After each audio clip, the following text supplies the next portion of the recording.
Moving on to the Prime Minister's trip to Japan now. On the second day of his Japan tour, Prime Minister Narendra Modi visited two prominent ancient Buddhist temples. At Kinkaku-ji temple, the Prime Minister mingled with tourists and visitors and posed for photographs with a group of people. He began his day with a visit to the historic Toji temple, accompanied by his Japanese counterpart Shinzo Abe. While leaving the complex, Modi thanked Abe for spending time with him at the temple. The Japanese Prime Minister expressed his gratitude for Prime Minister Narendra Modi's visit to the Buddhist temple in Kyoto. Prime Minister Modi also attended a lunch hosted by Kyoto Buddhist Association. Later, he met Kyoto City Mayor, who made a presentation of the city before him. He also met Japanese businessmen before leaving for Tokyo.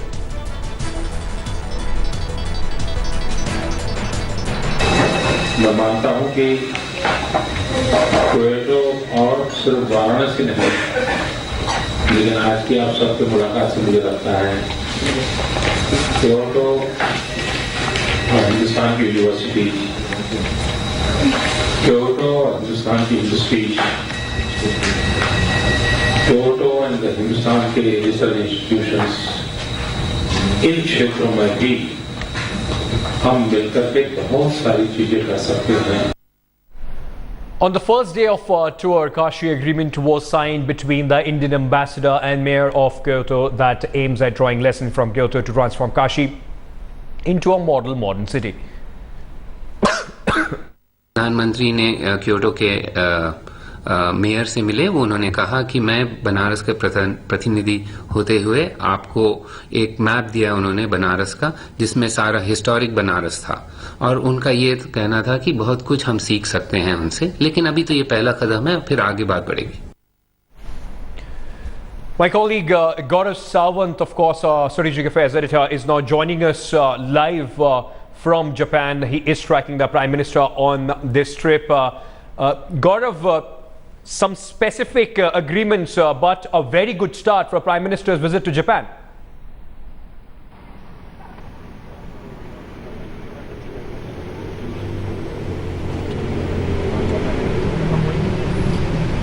So far the trip has been very good. So far the focus was on the spiritual aspect of this visit, the cultural aspect of this visit, where Prime Minister Narendra Modi was trying to link Kashi with Kyoto, India with Japan, and that front it's been a super success. But the big challenge now is the second leg of Prime Minister Narendra Modi's visit. He's landing in Tokyo anytime now, and in Tokyo from tomorrow for the next 2 days, it's a big challenge to get Japan to invest in India. It is a mutually win-win situation both for Japan and for India. Japan needs a stable, safe market for good returns on its investments. India needs the money, whether it's in smart cities, whether it's in infrastructure in terms of building new bridges, building new roads, building smart cities.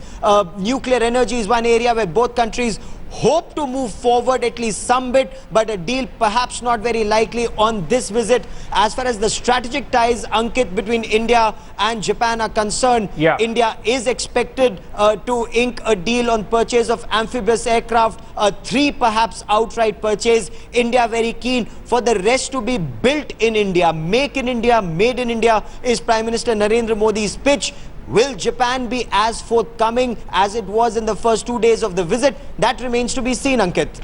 Well, talking about the nuclear agreement, a lot of emphasis was on that on this trip of the Prime Minister to Japan. What are the key issues, Gaurav, that of course right now cannot be ironed out, and of course that is why there is not much movement forward as far as this key agreement is concerned?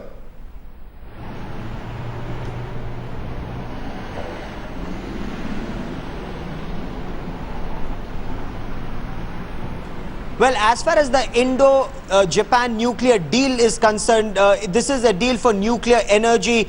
There are several aspects where both India and Japan are seeking clarifications before they move forward. Japan had adopted a rather hard stance on India's military use of nuclear power. And that is something that India has made it very clear to the world, that India's military use of nuclear power is completely different and segregated from the civilian use of nuclear power. And as far as the civilian use of nuclear power for nuclear energy, for generating power for the country is concerned, India is very open to cooperating with the world on that. India has told the world that there is no nuclear proliferation as far as civil nuclear energy and military nuclear use is concerned. At the same time, Japan, it's softened its stance to an extent, but will it lead to a deal? Will it lead to the two prime ministers leading the way and inking a deal? Perhaps. It's too soon to say that, perhaps not on this visit, but as far as other aspects of economic cooperation are concerned, there clearly is, as both the prime ministers have indicated, sky is the limit. There are great expectations of this visit. Absolutely, and the way this visit has started, there has been a lot of warmth between both the prime ministers, the Japanese and of course the Indian prime minister. Exchange of gifts have taken place. How do you see this whole environment? It seems that the prime minister of course has made a larger point, and it is also significant in terms of relations with China.